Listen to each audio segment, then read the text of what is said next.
Hey friends, it's your buddy back again with another exciting fanfic. What if Naruto left Konoha and formed a powerful harem with Temari and Femme Kurama, Part 1. If you enjoy this story, make sure to hit that like button and subscribe to the channel for more fanfics like this.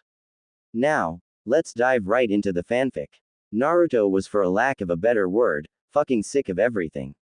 Everything was building up and a few thoughts had been going through his head. He found himself thinking about a very important topic, for anyone in his situation. That was loyalty, not in just the sense of his loyalty, but loyalty on a whole basis. His and theirs. He was currently sitting in his old rundown apartment that had been vandalized and desecrated on the outside so many times. He remembered how his day went, and it wasn't good. He had fulfilled his promise to her and brought back him, and what did he get from it? Ha! It was like his childhood all over again. He was brought back to being the demon, the one who was to blame. Everyone took his side, save for a few. That was yesterday. He didn't care anymore. He didn't care what they thought. He had dealt with their opinions with him all his life and he wasn't too thrilled about it. He was about to get up and go to the Hokage's monument, to clear his head. However, he felt lightheaded and fell back on the bed unconscious. He suddenly found himself in his mind. He knew where he was. He didn't know why though. He looked at the cage that held the Kyuubi. It looked at him for a minute. "Brat, come closer," he said. Naruto flinched at his tone. It was its normal bitter one, but there was something else to it. Naruto didn't know what made him, but he complied and walked to the cage. "I can sense your mind is in turmoil. Now I'm not going to sugarcoat it for you, kid. I can see what you see. I know what has transpired yesterday. The question for you is, what would you do about it to change your future?" He suddenly asked. Naruto blinked. Was this right? Was he actually having a civil conversation with him? "Why do you care?" Naruto asked suspiciously. The Kyuubi made a snorting sound before speaking up. "Contrary to popular belief, I am not evil. Even if you are a stubborn brat that needs to learn some respect, I have no choice in the matter. You are my host and if something were to happen to you, I would be affected as well," he explained. Naruto blinked, but nonetheless spoke up. "What could I do about it anyways? Most of the village thinks I'm a demon. I know my attempts would be futile. They'd never see me as Naruto Uzumaki. No, they see me as a nuisance and nonetheless a demon," he said. The Kyuubi looked at its host for a minute before relenting. "Listen, I'm going to be straight with you. Blunt as a matter of fact. What you say is true. With me and you, you'd never really get respect for who you are. Now I'm not suggesting freeing me. I know how that would turn out. No, what I'm saying is, why do you place your trust in people would already turn their backs to you? Why do you try to get them to acknowledge you when you know what the result will always be? With what happened yesterday is more proof to me," he said. Naruto sighed and realized there was some truth to what he was saying. "Can you just get to the point?" he asked dryly. The Kyuubi just snorted. "Figures you'd say that. Okay then. We know you aren't really welcome in this village and most of the people who are your friends have turned. Now let's put in a hypothetical and say you had a choice. You could stay in the village and never see any change in how they treat you, or you could throw caution to the wind and say fuck it. Leave the damned place and start a new life," he said with a chuckle. Naruto's eyes widened. "Become a missing nin? Are you insane?" he screeched. The Kyuubi rolled his eyes. "Yes, a missing nin. Now if this were the case, you wouldn't be alone. I'd personally train you how to use my chakra, so that you'd stand a chance against the hunters," he explained. Naruto's eyes widened again. If he did do that, he could get incredibly more powerful. He could even learn new jutsus from the other villages. It was tempting indeed. He knew there was a catch, however. "What's the catch?" he asked. The Kyuubi laughed. "You're right, there is a catch. Now if you were to stay here, you'd eventually break and lost control and well, they might not want to deal with you. Who knows what could happen? Now if we were to do the first option, it would be hard to escape. I could do it though, if you gave me control over your body. Now this isn't permanent, just to get a good distance away. As to the catch, well, first would be some leeway, give me some room to breathe in here. Then I would like to at least get some more time to control you. Preferably to fight," he explained. Naruto was weighing his options. He needed to know if there was any more to it. Is there anything else? He asked. A few things as well, but we can discuss those at a later date. Now there are some other things I think I should tell you. He said quickly. Naruto blinked again. What was he getting at? What is it? He asked. He heard what he assumed to be a sigh coming from the Kyuubi. Boy, it's about your parents. Why do you think they never told you your true parentage? They're hiding some very important details from you. He said. Naruto's eyes widened. It couldn't be true. Could it? He looked sharply at the Kyuubi. Explain. Was all he said. The Kyuubi chuckled a bit. That got your attention, huh? Well, it's true they are hiding something from you, and I know what it is. You see, your parents are rather famous, and powerful. Especially your father. He started. Naruto's eyes widened again and he needed to know. Who are they? He asked quickly. The Kyuubi looked at him seriously. You want to know? You need to make a choice. If you knew who they were and you stayed here, it would only cause problems. Now if you were to leave and then find out, you could benefit from the knowledge better. He said quickly. Naruto blinked and got angry suddenly. He was being bribed. The Kyuubi was bribing him. Really? He asked dryly. The Kyuubi nodded numbly. Naruto sighed and looked at him. Give me some time to think it over. He said. The Kyuubi chuckled and nodded. Before Naruto knew it, he was already waking up. He quickly got up and started to think about his conversation with the Kyuubi. He was willing to train him and give him knowledge about his parents. That is if he followed what he said and left the village. He was tempted to do it after all, and all he needed one was little push and he would. He didn't know that, the push he needed was coming in soon. Sooner than he thought. Before he knew it, the sun had set and he wasn't back in his apartment yet. He was walking towards the Hokage's monument to think. He needed to decide what he was going to do and fast. He knew there were Anbu members watching him closely. There was no doubt in his mind, people were noticing the change in his attitude and would come to investigate it. Soon he was sitting atop the monument and was watching the night sky and he suddenly heard footsteps behind him. He turned around to see Kakashi and a few Anbu members. Naruto, why are you up this late? Kakashi asked curiously. Naruto didn't speak. He didn't trust himself to control himself from his boiling rage. Why do you care? He spat. They noticed his tone was bitter and unforgiving. Kakashi sighed and spoke again. Tsunade wants to see you now. There's something she needs to talk to you about. He said. Naruto didn't move. He looked up before speaking. How can I trust what you say? He muttered. Everyone heard him and wondered what he was going on about. What do you mean? Kakashi asked quickly. Naruto turned around to look right at him. All my life, I've been treated like a demon by the villagers. I'm sick of it all. My loyalties are in question. Why am I even here when I'm lied to and being treated like I am? He asked aloud. Kakashi looked at him shocked. What do you mean? He asked hesitantly. He was afraid of the answer. The Kyuubi told me he knew who my parents are, so if you knew, why'd you lie about it? Naruto said aloud. Kakashi sighed and looked at him. I think it's time to go to the Hokage, Naruto. He said. He was avoiding the question. Naruto just started laughing. No, I don't think so. He muttered. Kakashi took a step back. What was he thinking? What was he going to do? What do you mean? Kakashi asked quickly. Naruto didn't speak at all. Suddenly a red chakra formed around him and two tails formed.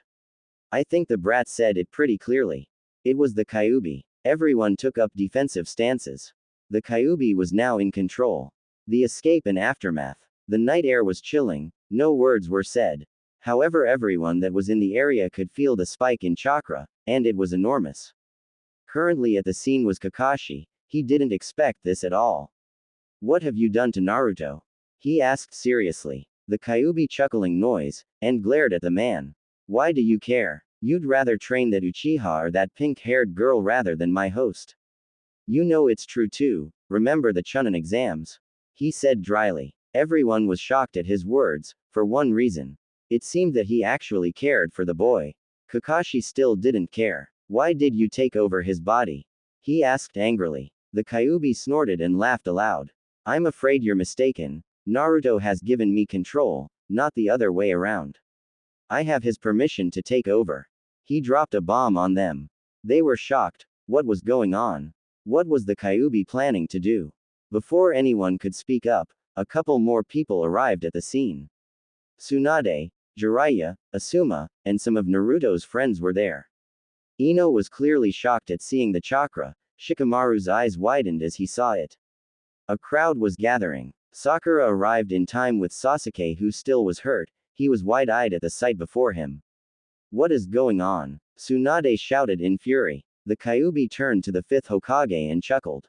Oh, nothing except explaining a few important details. I was waiting for a good-sized crowd to listen to what I'm about to say, and now the time is right. He said with a chuckle. Everyone felt uneasy at his words.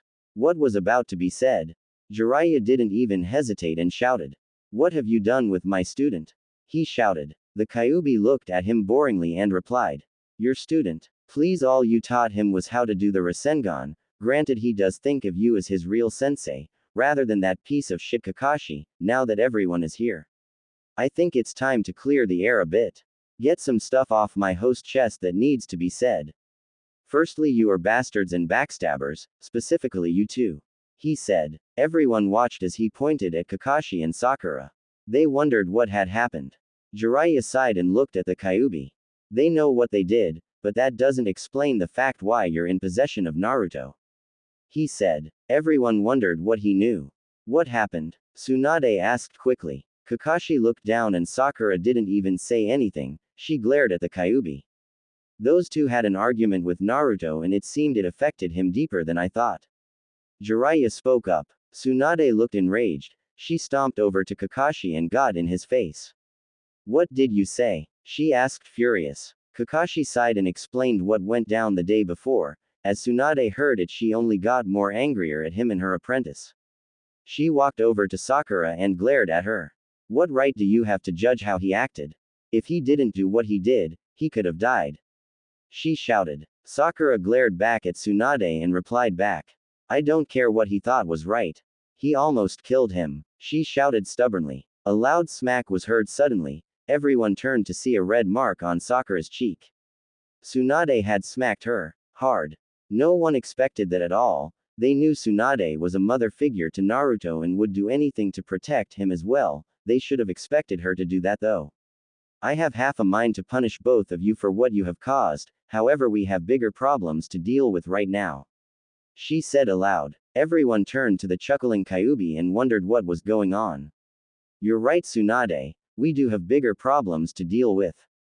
He started to say. Everyone narrowed their eyes. How did you take over? She asked quickly. He chuckled again and replied to her. Like I told Kakashi over here before, Naruto did give me permission willingly. Me and him have come to an agreement of sorts. He explained. Everyone tensed and prepared for a fight. What agreement? Kakashi asked quickly. He looked at everyone around him before speaking up. This is a day everyone will remember. On this day Naruto Uzumaki leaves the Hidden Leaf Village. He is going to crave a path throughout history starting with this day. He announced. Everyone's eyes widened. Naruto was going to become a missing nin. They all thought horrified. Everyone started to prepare their own separate jutsus to try to combat the Kyuubi and prevent him from leaving. I also should spill a bit of a secret that many of you don't know, it's about Naruto's parents. He said with a grin. Instantly Tsunade, Kakashi, Jiraiya all looked terrified and turned pale. He wouldn't, would he? They quickly thought. What do you mean secret? The Dobi was left in an orphanage. Sasuke shouted. The Kyuubi glared at him and spoke up. It seems you don't think things thoroughly, do you, boy? How do you think he came into this world? The truth about his parents started on the day this village was attacked by me. Granted, I was under mind control by that bastard behind the mask. You see, it was covered up in an attempt to hide his true parentage, and keep him out of harm's way, but fuck that. I say let them know and fear his true name. He shouted. The three who knew the secret dreaded what was about to be said next. What do you mean true name? Sakura asked curiously. The Kyuubi turned to her and snarled. Little girl, all those times you called my host idiot or moron. You didn't realize his potential, due to the fact his real name. Granted, he took his mother's name and not his father's. Time to cause a bit of chaos among yourselves. His father's surname is Namikaze. He said. Silence. That's all that was heard after his statement. The people who knew that name eyes widened. The secret was out. Yes, that's right. Minato Namikaze, your very own Yondaime Hokage, is his father. He said aloud. Everyone's eyes widened now that the secret was out. The Kyuubi smirked and started to speak again. Now that is done with, Naruto wishes to let you know that you won't find him again. From this day onwards he is no longer a shinobi of the leaf. Next time you see him, he won't be so forgiving of the people who betrayed his loyalty and trust. As for the others, he holds no resent, however he can't stay here anymore. He continued. Before anyone else could speak up, Tsunade did. Stop him from leaving, she shouted. The Kyuubi smirked and cracked his joints as he felt everyone's chakra rise. This was going to be fun. Fun indeed. He quickly dodged a Chidori from Kakashi, and everyone watched as one of the tails wrapped around the arm of Kakashi and threw him backwards. They were shocked he could manipulate the chakra like that. How? Sasuke asked quickly. He wondered how something like that could happen. They did outnumber the Kyuubi by a good bit. Kid, I'm the Kyuubi no Kitsune. This power is my own, I know how to wield it with deadly precision. He snorted. Everyone tensed again. They knew now they were in for the fight of their lives. They all watched slowly as the Kyuubi started to form a familiar hand seal. It was very familiar to them indeed. Kage Bunshin no Jutsu, he said quickly. Suddenly 5 puffs of smoke appeared and clones came out. They were all clones of the Kyuubi too.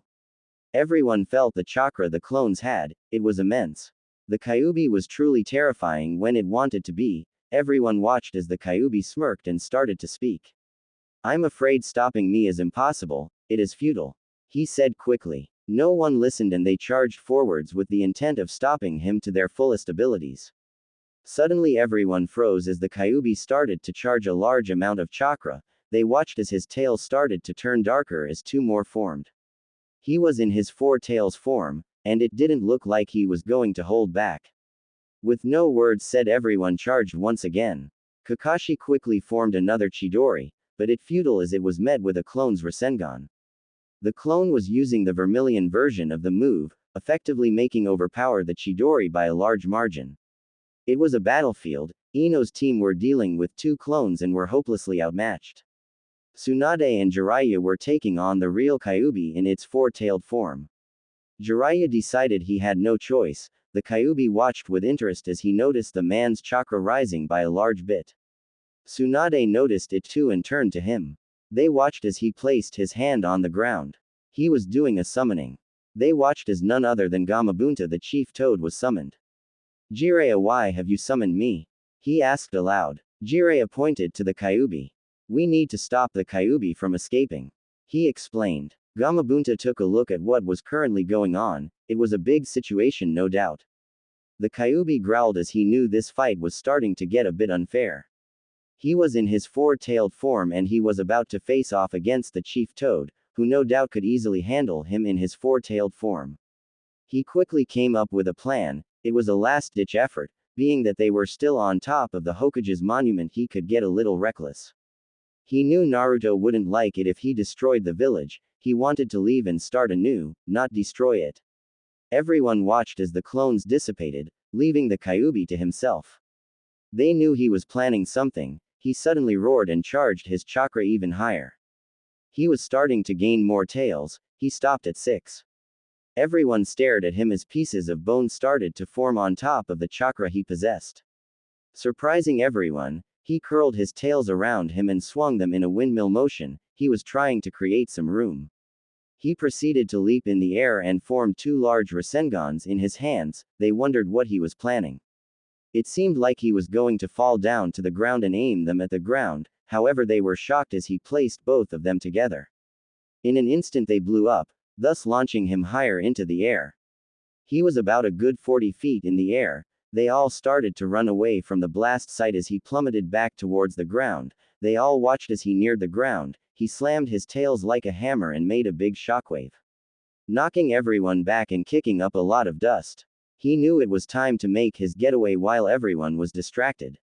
10 minutes later all the dust cleared away, leaving a shocked group of shinobi. All of them realized what had happened. Tsunade was enraged. Jiraiya was too, however for different reasons. He glared at Kakashi and Sakura as the silence rolled on. I want him found now. He is now a missing nin.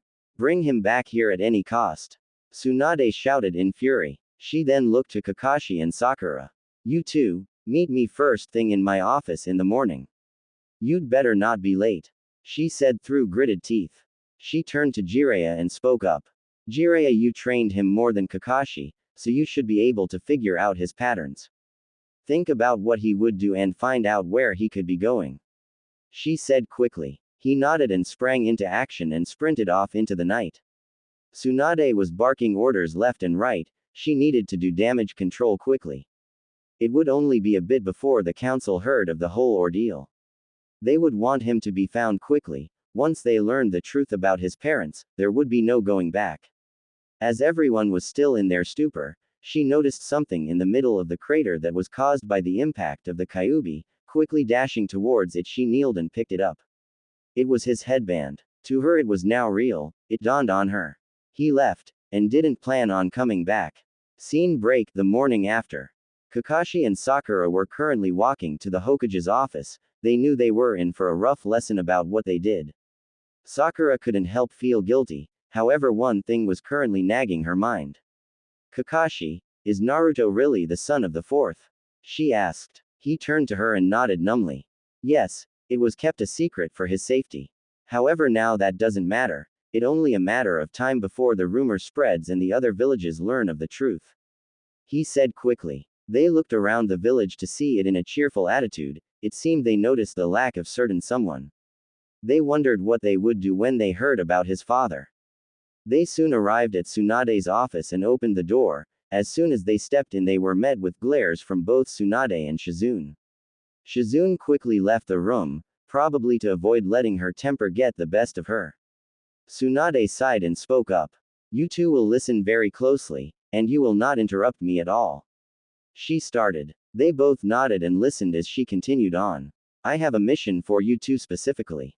You're going to go to Suna and report what happened to their council on what happened. With them out of a cage, it's most likely the council is leading the village.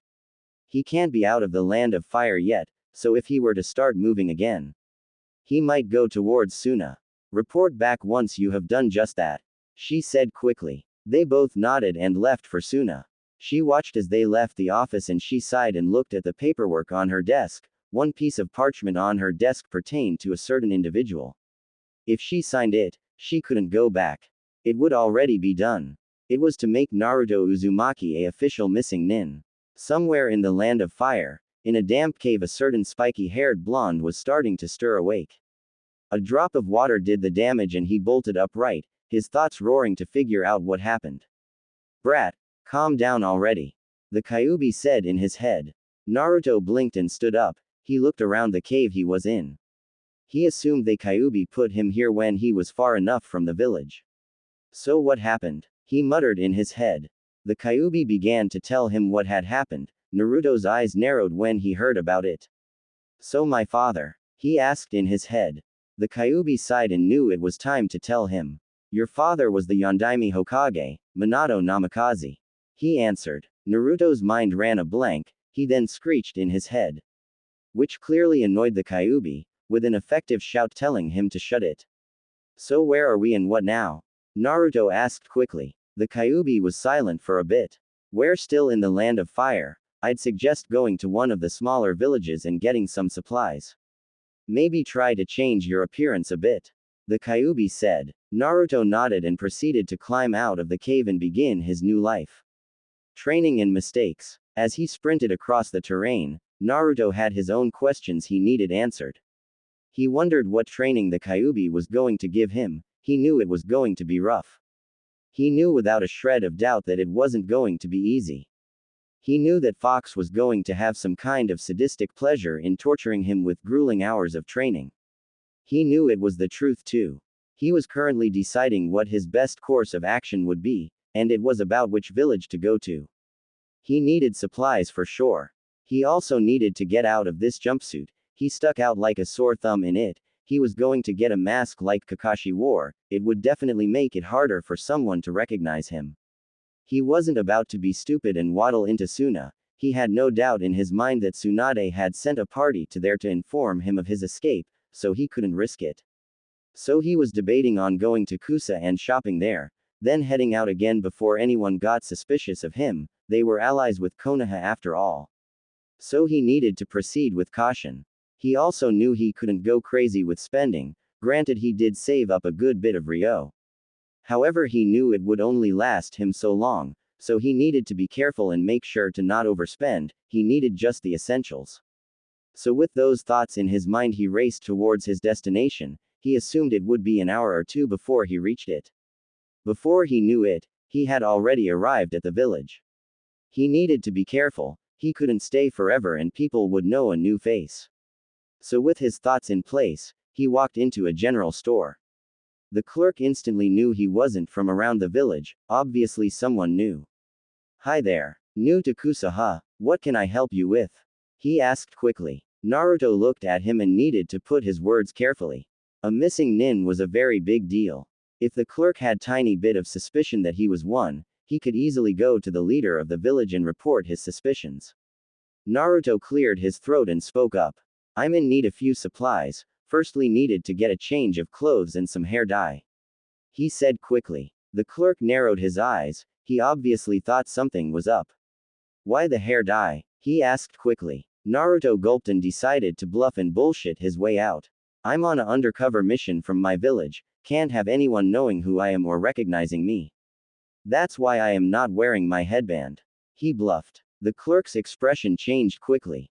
"Oh, I'm so sorry. Very well, follow me," he said quickly. Naruto nodded and followed him. He heard the Kyuubi chuckle in his head. "Nice one, kid, a piece of advice. Maybe stop at the library and get a book or two on persuasion and deception. It would be a very useful tool to have at a moment's notice. Eventually you could get so good at it you'd have a silver tongue," he suggested. Naruto blinked. That was a pretty decent point. Why not? He thought. The clerk led him to one of the aisles and it had general goods. He looked around and spotted some of the things he needed. One was a pitch black mask that covered most of his face, leaving one eye for seeing. He decided to take it. He looked at the clothes. He picked out a sleek, tight-fitting combat jacket that had a good amount of hidden pockets. He smirked as he grabbed it. He could hide a good bit of stuff if the need arose. He picked out a matching pair of shorts and took a look at the hair dyes. He didn't want something that would stick out, one thing that would look natural if anyone asked or got suspicious about it. It was a choice between a few colors. Either red, black, a tan or a tan, sandy color. He decided to go with black, since it was pretty much the opposite of his bright yellow. No one would probably expect him to have black hair. Gathering all of his stuff, he proceeded back to the checkout. The clerk saw the mask and raised an eyebrow. Naruto saw this and quickly spoke up. Decided to get it on a whim, better safe than sorry, he mused. The clerk seemed to buy it and rang it all up. Before he knew it, Naruto was already outside. He quickly walked into a nearby alleyway and proceeded to change. Quickly throwing his orange jumpsuit in a nearby trash can, he proceeded to walk to the nearby library and decided to pick up a few persuasion books and started to read.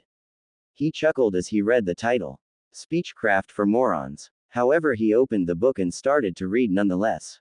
It was about 30 minutes later and he summed up what the book told him, different manners of speaking and how to use certain words to your advantage. He thought it was a pretty good idea to learn persuasion. It would definitely help him later.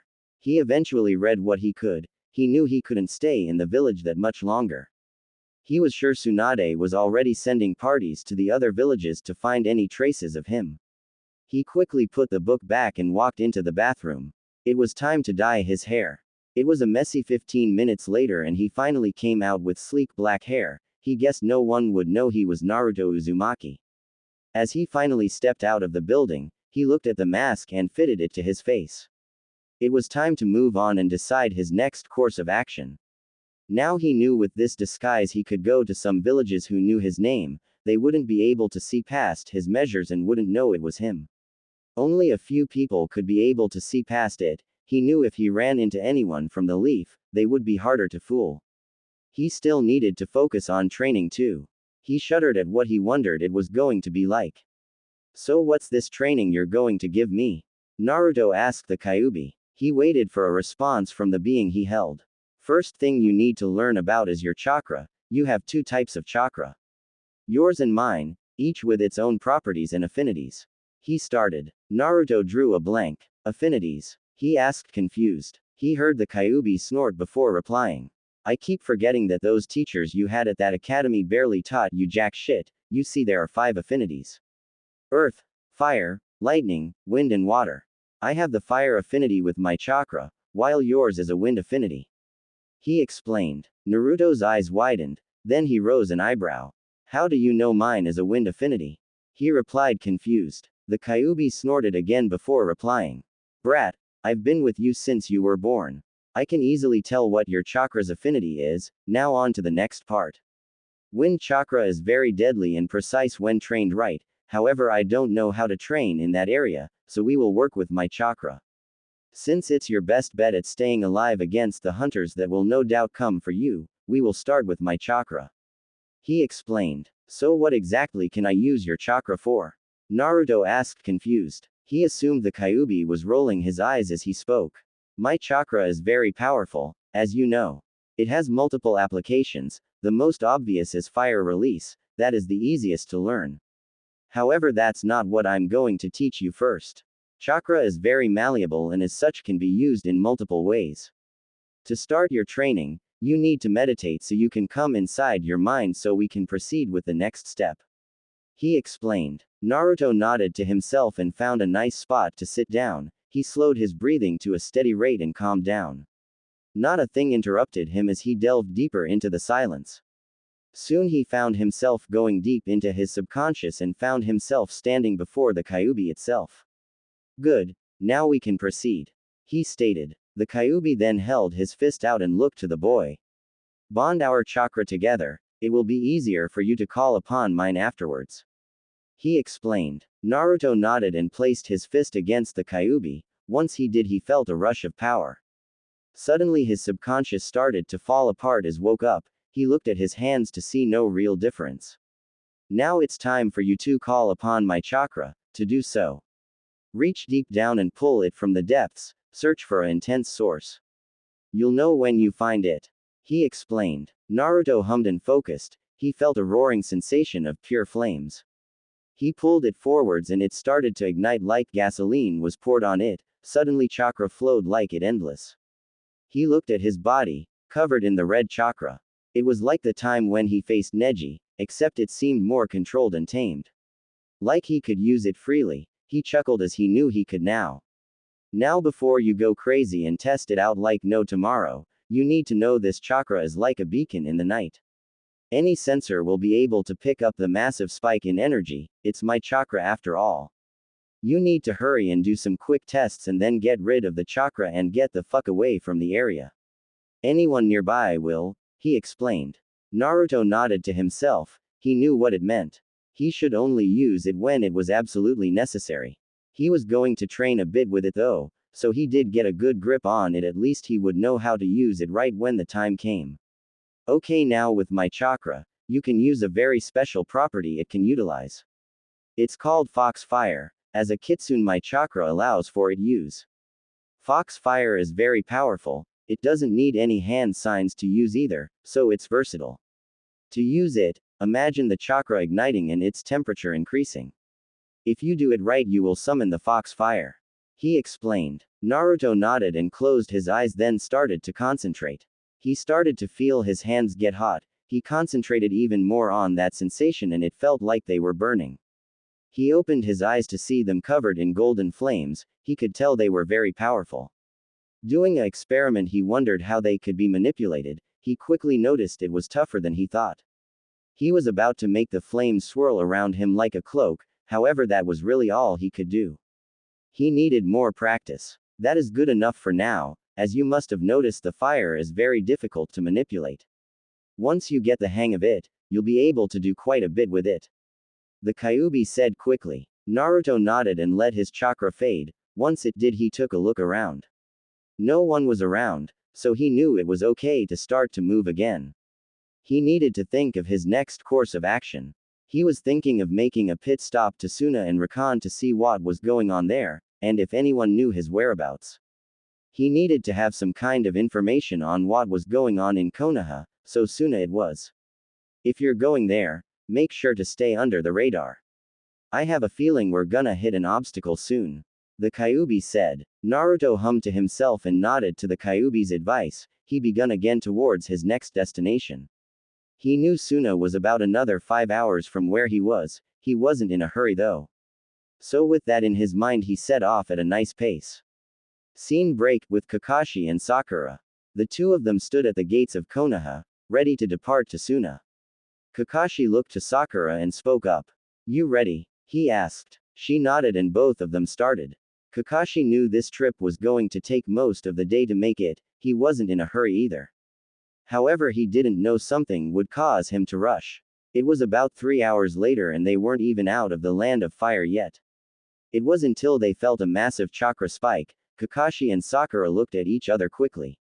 Was that Naruto? Sakura asked quickly. Kakashi hummed and replied. Most likely. Who else do we know that has that kind of chakra? I'd say that was him starting to use the Kyuubi's chakra more. He mused. Sakura's eyes widened. She looked to where the source was coming. Anyone in the area could feel the massive chakra he was using. Let's hurry. Kakashi said quickly. Sakura nodded and they both sprinted towards where they felt the chakra.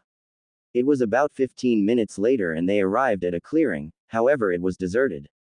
It was obvious that someone had recently been there though. We just missed him. Kakashi cursed. Sakura looked around to see anything to point his direction he was going. Any ideas where he could be going? She asked. Kakashi sighed and walked to a spot where it was barren. It was obvious the chakra made the impression in the ground. He was looking for any tracks or signs that would have been left. He looked up to the sky to see there was a good bit of daylight left. Well, there's a few options he could have chosen. Either he stopped at Kusa and did some stuff and is now heading towards Suna. If that's the case, we might catch him there. However, he may already have been to Suna and is going towards Kusa. Either way, we know he is in the area.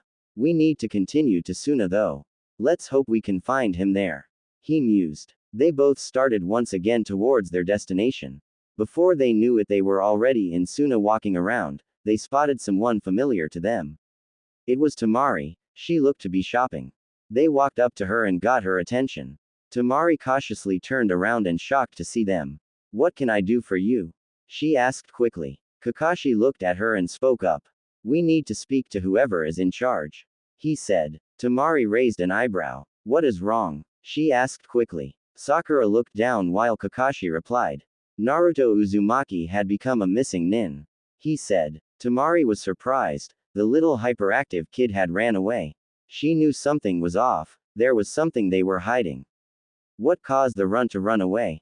She asked confused. She knew something had happened. Kakashi knew he couldn't spill the secret of him being the Nine-Tails Jinchuriki. It would only cause chaos among them. A long list of things that needed to be fixed. Now we believe he isn't going to give anyone a chance. We think he may be coming to Suna. He said quickly. Temari sighed and spoke up. Okay, I'll take you to the council. Since our Kazekage died from Orochimaru, a new one hasn't been appointed. She said. They both nodded and followed her. Soon they arrived at a building and entered it. Temari sat outside the building thinking about what could have caused such a change in the boy to make him become a missing nin. She drew up a blank. She knew he practically loved the village. So why would he forsake it and desert it? She thought quickly. She had no idea just how much he was changed, and wouldn't go back at all. It was something obvious to her. She knew he was going to change. However, she didn't know just how much he would. She was interrupted by a strange feeling, like she was being watched. She looked around to see no one, yet the feeling still remained. She hesitantly took out her fan and looked around. That's when she looked up and noticed someone was watching her, or the building for some reason. She couldn't make out the appearance. With no hesitation, she hopped on her fan and used it like a glider, sending her upwards to the roof where the boy was. Once she got there, she took in his appearance. He looked like a miniature Kakashi, with pitch black hair. His lone eye watched her like a hawk, ready at a moment's notice. Who are you? She quickly asked. She noticed he didn't have a headband. She narrowed her eyes and begun to get into a stance. The boy took note of this and did the same. A fated battle was about to take place atop the village. A cold breeze blew past the two of them as they stared at each other unflinchingly. Temari had no idea who this was. She thought for a second it might have been Naruto, but Naruto didn't dress like this and didn't have black hair. Oh, how wrong would she be when all the secrets spilled out. She looked at him closely as he did. Who are you and what are you doing here? She asked quickly. He didn't answer. He feared a bit that if he spoke, she might recognize his voice. He knew Kakashi and Sakura were still in Suna as well. So he couldn't get reckless and cause a massive scene that would no doubt attract unwanted attention. I'll give you one more chance to answer me. Or I will beat it out of you forcefully. She shouted angrily. She didn't like the look he was giving her. It was observant like a hawk watching its prey, but at the same time it was bored and lazy, like he thought she wasn't worth it or that he didn't have the time of the day for this. You're Temari, brother to Gaara and Kankuro. You should leave while you still can. Naruto said in a deep voice. He was trying to mask his voice somewhat, by making it more animalistic and deeper. She narrowed her eyes and brought her fan out. Who are you and how do you know about us? She demanded angrily. Naruto sighed and realized he had no choice. It was hopeless to try to avoid this situation. Once Temari noticed he isn't responding to her at all, she took out her battle fan. Futon. Kazakiri no Jutsu, she shouted. Naruto quickly rolled out of the way as the sharp blast of wind came at him. He cursed as he realized if he got hit by those, it could rip his mask off. He looked at her to see her sizing him up. It was obvious she realized it wasn't going to be easy.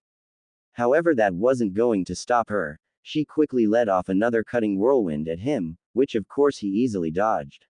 She stopped for a second as he started to make a few hand signs. It quickly ended and with 4 words sent her into shock. Kage Bunshin no Jutsu, he shouted. All around her clones formed. She counted about 20 of them all ready to attack at once, and they did. They all charged at once. Futon.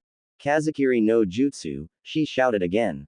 This time she spun her fan in a circular motion, intending on hitting as many clones as she could. She did get a good bit of them. She looked to the man to see him standing still. I'm going to say this once, leave now before I have to end this. He said quickly. She scoffed at him. He lowered his head for a split second. She wondered what he was going to do. She watched as he formed a Rasengan. She looked shocked. She knew this technique and the destructive power it held. Naruto sighed and looked at her one last time and charged. In a split-second decision she rolled out of the way, but she let go of her fan. Her eyes widened as she saw the Rasengan hit the ground near her. She didn't even know what happened but she was sent flying. Naruto cursed as he realized what he did. He knocked her off the roof of the building and without her fan she would surely fall to her death. He knew he could save her, but it would come at a price. That price was revealing who he was. The Kyuubi seemed to read his thoughts and spoke in his mind. Just know if you do this, there's no going back. He said quickly. Naruto knew that already. He sighed and knew what he had to do. Just do it already. He shouted back to the fox. He heard a chuckle and it was like a snap and Naruto felt the immense amount of chakra come to him. With an explosion of the demonic chakra his appearance changed. 2 tails formed as his features turned animalistic.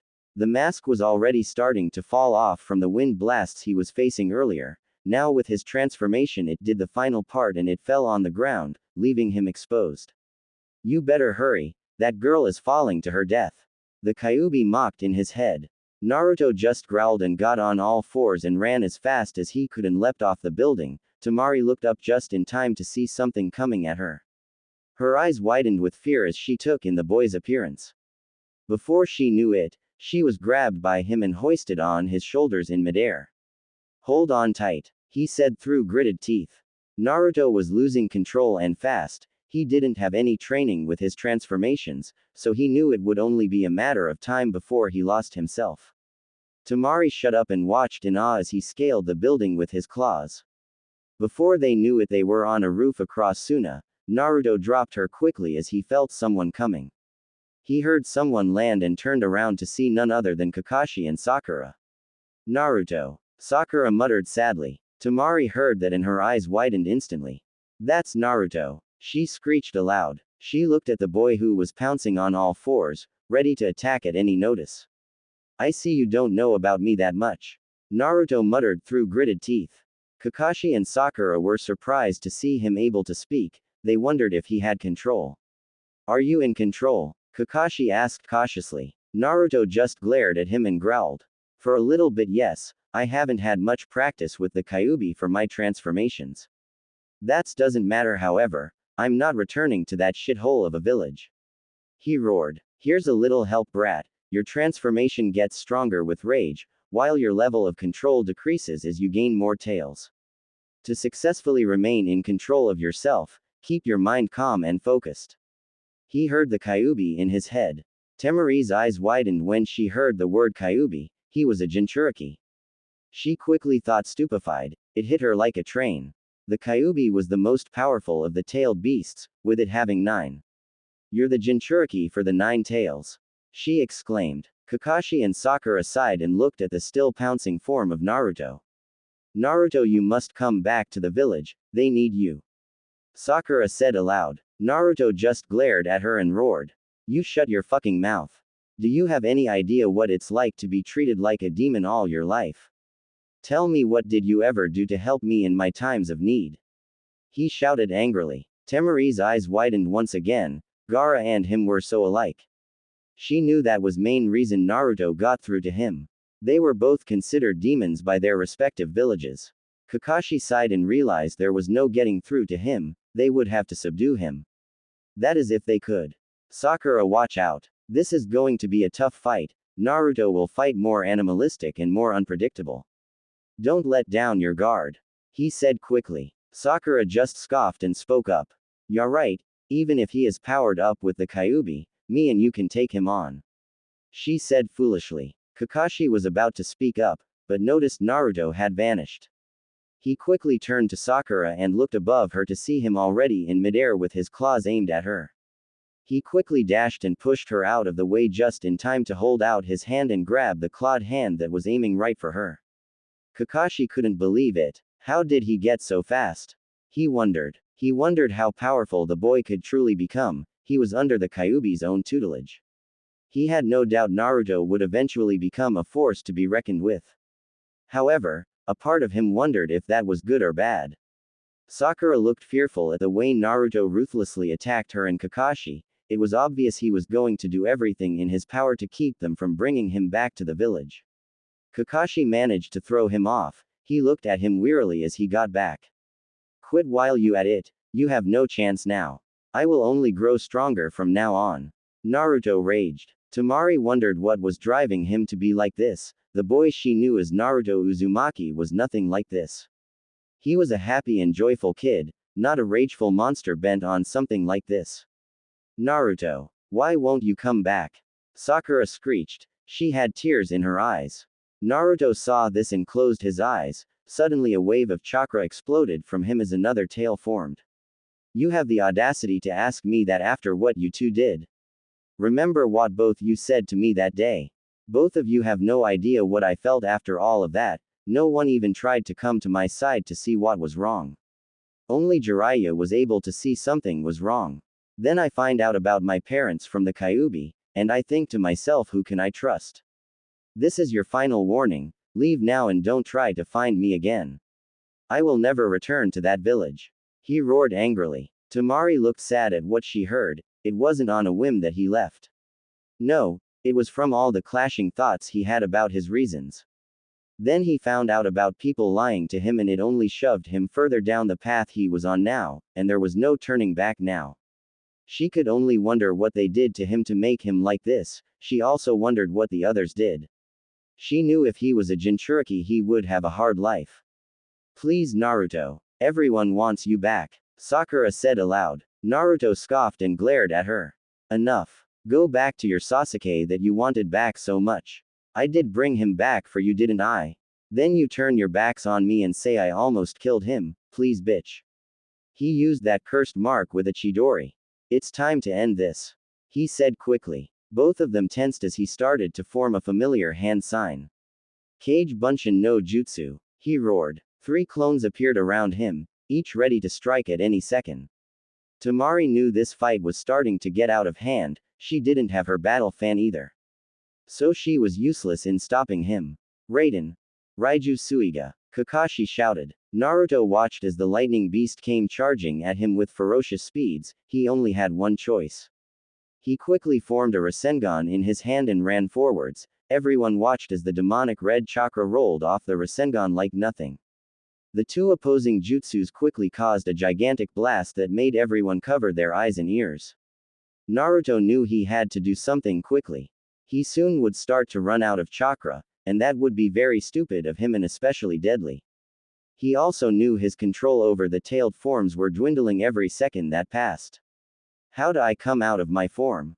He asked the Kyuubi in his head. He waited for a response from the Kyuubi. Normally you can't, however I can bring you out of it. There are other ways for you to do it as well. Chakra exhaustion is a big one, being that your chakra control is horrible, that's likely going to happen soon.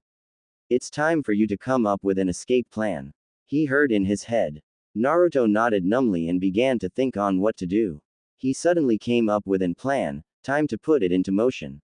He waited as the blast calmed down and everyone gained their bearings back. They all watched as the clones didn't move, they just stayed still.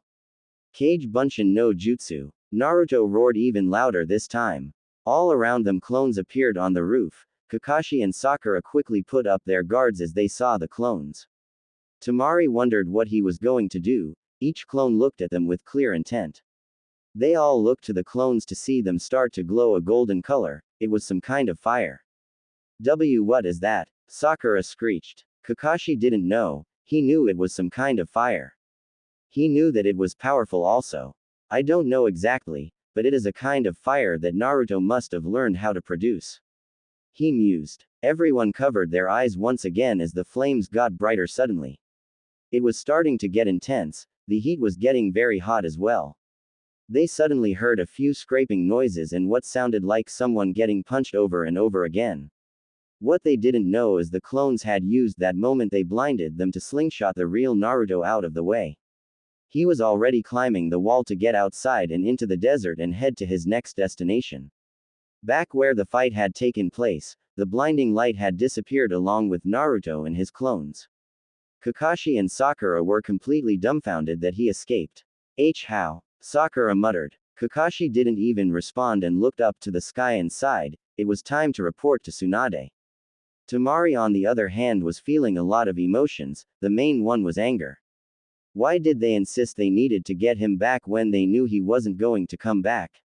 She quickly thought. She was also feeling sorry for the now missing Nin. It was obvious he didn't want to come back and they weren't going to stop trying to do just that, which would only anger him more. She started to wonder where he could be going. She knew soon he would become stronger than anyone could imagine. She wondered the next time they would meet. She knew it wasn't going to be for a while. Thanks for leading us to the council, Temari. We must report back to the Hokage now. Kakashi suddenly said. Temari had to ask a question. What are you planning to do with Naruto? She asked quickly. She didn't flinch as Sakura glared at her. Kakashi just sighed and spoke softly. To tell you the truth, I don't know. It's up to Tsunade if she wants to pursue him. However, I know it's futile, he won't come back. He said. Sakura gasped and looked at Kakashi. We can bring him back. She argued. Kakashi just shook his head. The damage was already done, Sakura. Naruto's path is his own now. We wouldn't be able to get through to him, especially after what happened. He said softly. Sakura went to speak again, however she shut her mouth as she realized he was right. Both of them nodded to Temari and began their journey back. Scene break near Konoha. Two figures stood atop a tree branch looking over the village hidden in the leaves. One was looking stoically at the village he once called home. The other had a thoughtful face that resembled a shark. These two were watching for any signs that could lead to a certain someone's whereabouts. He left the village about 5 days ago, correct? The man with the sword on his back. The other didn't reply just yet, he was staring at the village for a good bit. That's what the rumors say, Kisame. He said. Kisame looked at the village hidden in the leaves for a good bit. The man besides him stood up and turned around. Our spies say he was seen in Suna not too long ago. If he was spotted, he could have already left. Let's see if we can intercept him. He said. Kisame nodded and stood up. Let's go, Itachi. He said. Both of them sped off in the direction they were hoping to find their target. Both of them stopped suddenly when they saw something that intrigued them greatly. It was tracks and they were fresh. Kisame bent down to inspect them a bit closer. Someone was here very recently. They were clumsy too, like they were tired. He mused. Itachi looked around to see if there were more of them. He saw some. They were heading in the opposite direction they were going, away from Suna. You think the Jinchuriki left Suna and is headed to a new destination? Kisame asked quickly. Itachi gave a affirmative grunt. Naruto is crafty, but he is dense and sometimes stupid. Something tells me we need to proceed with caution. If he escaped both Suna and Konoha, then there's something we don't know. Itachi said. Kisame thought about it for a moment and knew from what he heard about the boy, that he was indeed crafty. He was a prankster after all, and he couldn't doubt that there was definitely something they didn't know if he escaped from both villages. You're right, his tracks though. If I think where he's going is right, we may have a problem. Kisame said suddenly. Itachi turned to him with a confused glance. What? He asked confused. Kisame looked to him and replied. I think he is headed towards Kumo, if he gets there. It will be a lot harder to find him. He said. Itachi sighed and realized that was the truth. Kumo was pretty big and it would take a while to find him if he was headed there. Well, let's no waste any time and let's see if we can catch up to him. Itachi said quickly. Kisame nodded and they both sped off in the direction the tracks led. One down, one to go. Naruto sluggishly walked under the canopy of the forest he was currently in. If he had to guess, he was at least a day from the land of lightning. He nearly escaped from Suna and it took, if not all, most of his chakra to do so. So what's your plan? He heard the Kyuubi ask in his head. Naruto was silent for a good bit. He was thinking on his next course of action. He was on his way to Kumo, but when he got there, then what? That was the missing detail in his mind. He quickly decided he would cross that bridge when the time came. He was startled when the Kyuubi suddenly spoke up. Kid, keep moving and don't stop at all. He heard. Naruto wondered what he meant by that. What was going on? He quickly thought. What's the matter? He asked in his head. The Kyuubi was silent for a good bit. We're being followed, he replied. Naruto instantly tensed. He thought he already got away from Suna. Who was following him? Those thoughts were running through his head like a speeding bullet. Who is it? He asked cautiously. He couldn't fight right now, so he needed a place to hide out for a while. He needed to rest and get his strength back before he could take on someone. Don't know exactly who, but I sense two distinctive chakra signatures that are coming towards us. He said quickly. Naruto nodded and stood up straight. He needed to conserve what little chakra he had left, so fighting them was out of the question. Even with the Kyuubi's chakra, it would still be a tough fight with it being 2 against 1. He, however, had a plan. I'm gonna call on your chakra some. I'm gonna try to confuse them with shadow clones. Make them spread out while making obvious tracks. He said quickly. The Kyuubi was silent for a good bit. You'd better hurry, they're coming closer. He said finally. Naruto nodded and started to call on the chakra. He only wanted a little bit. Only enough to make 4 or 5 clones. As the familiar red chakra covered him, he started to form the hand seals. Kage Bunshin no Jutsu, he shouted. 4 clones appeared in front of him, when Naruto finished giving orders. They all nodded and split up, making as many tracks as they could, purposefully making obvious that anyone could see them. Naruto then decided to take a detour. He quickly thought that they might have known where he was headed. So his one-day trip turned into a 3-day trip. He knew what he just did would confuse them a bit and give him a window to get a good distance away. However, he needed find somewhere he could rest soon. The nearest village that he could go to was Yuga, so he decided that was where he would head for right now. Where he was right now made Yuga about a couple hours away and he could make it if he really wanted to, but he was still exhausted.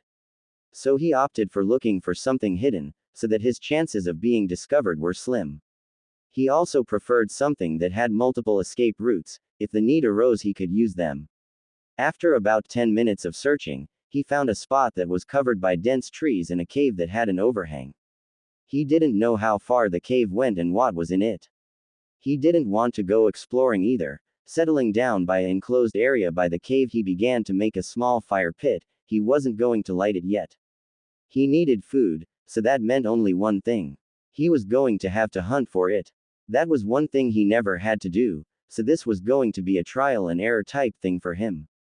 However, he wasn't going to fail. Use your chakra to enhance your senses, use your senses to find an animal and kill it to get food. He heard suddenly. Naruto blinked quickly after hearing that. Huh, he muttered confused. He assumed the Kyuubi was rolling his eyes. Consider this your next lesson. Chakra is very malleable, as I've told you before.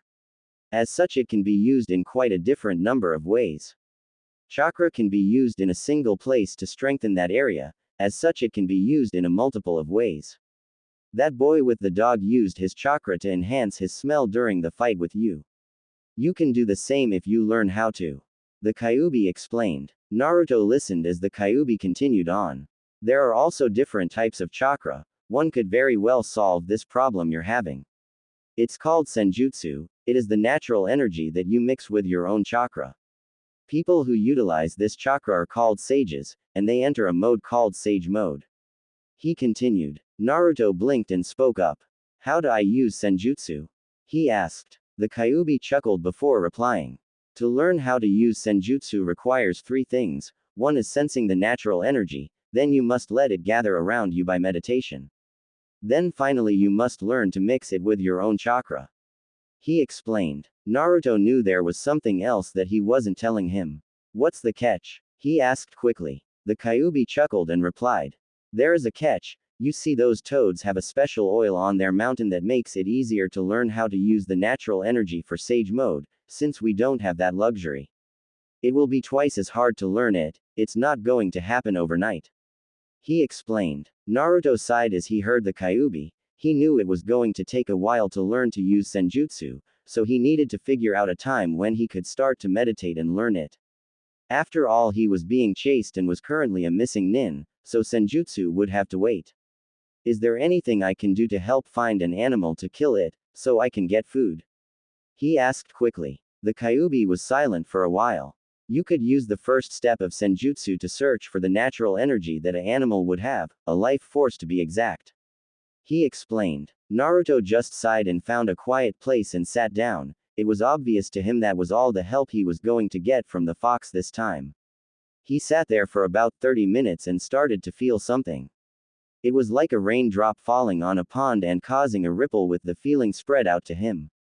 He had a feeling that this was the natural energies that the Kyuubi was talking about. He noticed several different things around him, like dots on a map. He thought it was like a radar. He noticed one point near him was still and not moving at all. He opened his eyes and hopped on a tree limb and crept closer to where he found the source. As he neared it, he found a clearing with a deer curled up by a bush. He now understood how senjutsu worked. He still wasn't ready to actually use it with his chakra and use sage mode, but he had no doubt he would eventually learn it. He wasn't going to fail at that.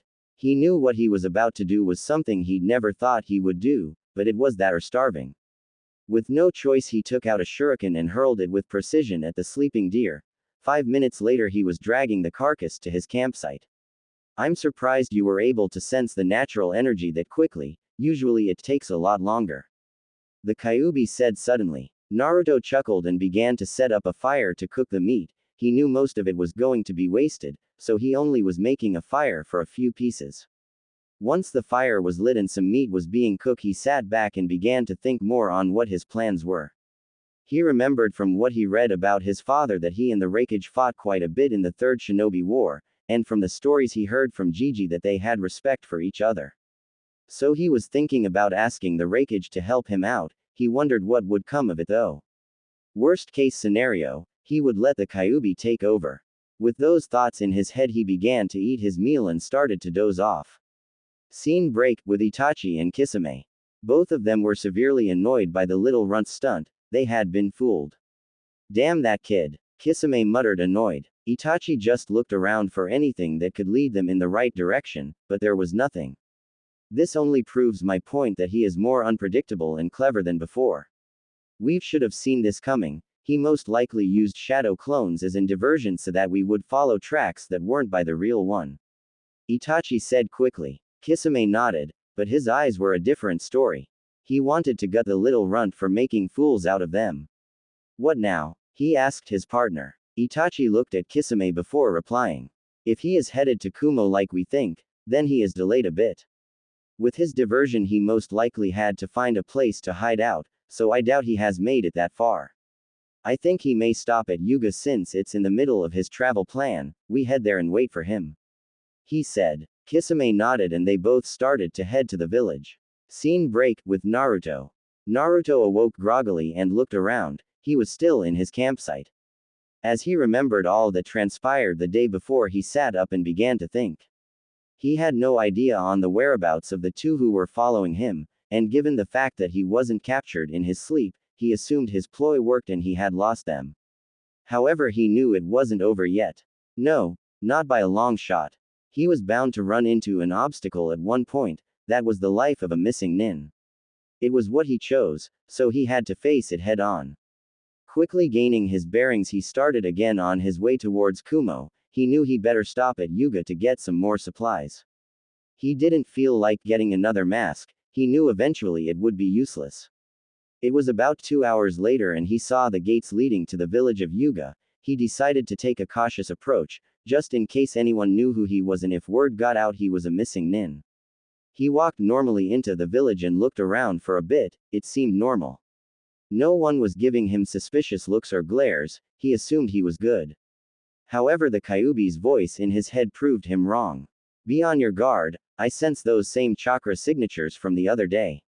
They're here. Watch your back. He heard. Naruto cautiously looked around, but didn't find anyone who stood out to him. If they are close enough, can you pinpoint them? Naruto asked him. The Kyuubi was silent. Naruto should have known he could do that easily. He was planning something. What are you planning? He asked quickly. Naruto looked up to the sky as he replied.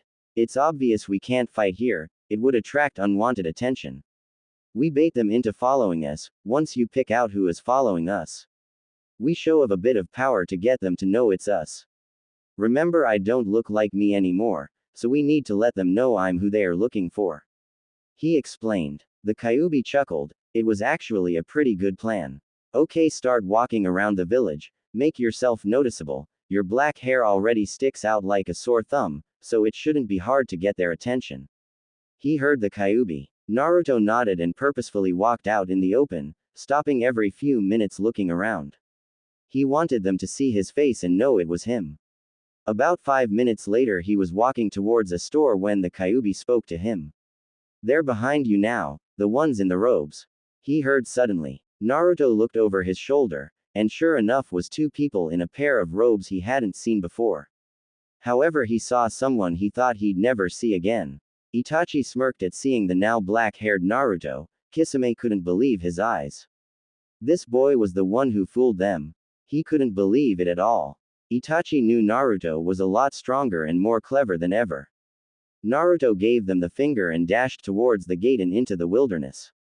Kisame almost raged right there as he grabbed the handle of his sword. Calm down. Naruto is being cautious, no doubt. He wants us to follow him and take the fight outside this village. He was always clever. After all, he was a prankster.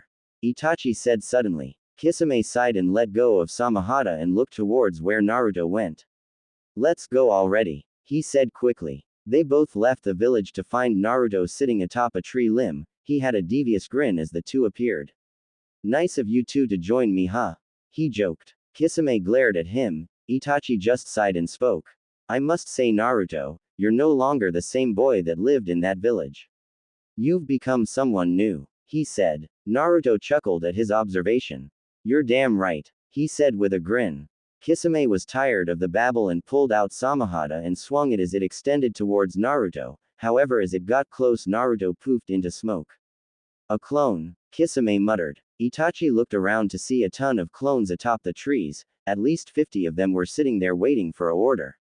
Even he didn't think Naruto would plan this out that well. It was obvious he was expecting them. Who's helping you? Itachi asked suddenly. Kisame looked to Itachi. Someone was helping the runt. He quickly thought. Naruto just laughed and spoke up. You're right thinking I have help. You see, it is none other than the Kyuubi I house. He said aloud. Both of them tensed. They hadn't expected that outcome. The Kyuubi was now something that made them rethink their plan. If he had been training with the nine-tailed fox, he was more powerful than before and he would known this was coming, so he would have time to prepare. Naruto on the other hand, knew these weren't easy opponents whatsoever. His best bet would be to separate them and have clones keep the other busy while he took care of the other one. He didn't know how though, he had no idea how to separate them for a good bit. Kisame he could take on, however Itachi was a different story. The fact he had the Sharingan made that fact only concrete more. You take care of Kisame first and then I'll take over and force Itachi to retreat. He heard suddenly. Naruto nodded and began to go to work. Suddenly every clone that was perched on the trees jumped down and charged at them. Itachi just dodged and jumped in the air. Quickly forming hand seals he shot off a fireball towards the ground. It took out a few clones. Most of them jumped back to avoid it. Kisame on the other hand used Samahata in a whirlwind motion, however he wasn't paying enough attention as the real Naruto dashed towards him and delivered a haymaker to his face. Naruto used that moment. Kisame was stunned from the punch and delivered a knee to his gut. Kisame didn't even realize what was going on until he felt a massive wind pressure. He looked to Naruto to see him holding a Rasengan and it was aimed at his chest. It was very close too. It was too late. Rasengan! Naruto shouted. That was when Kisame was sent flying into a tree. He was barely conscious. He sluggishly got up and was standing still. Itachi looked at his partner and sighed. He knew this was bound to happen. Naruto looked to the sword on the ground and smirked as he picked it up. As he did, both Itachi and Kisame's faces lit up in pure shock. How? Kisame stuttered stupefied. Itachi couldn't believe it either. What do you mean? Naruto asked confused. It was just a sword, right? He thought confused. Samahata is a sentient sword, it picks its user. Most of the time spikes erupt out of the handle when someone who isn't worthy to wield it picks it up. Obviously it hasn't rejected you, I wonder why. Kisame explained. Naruto looked at the sword and sure enough, he wasn't being rejected by it. However he felt it sapping at his chakra, little by little.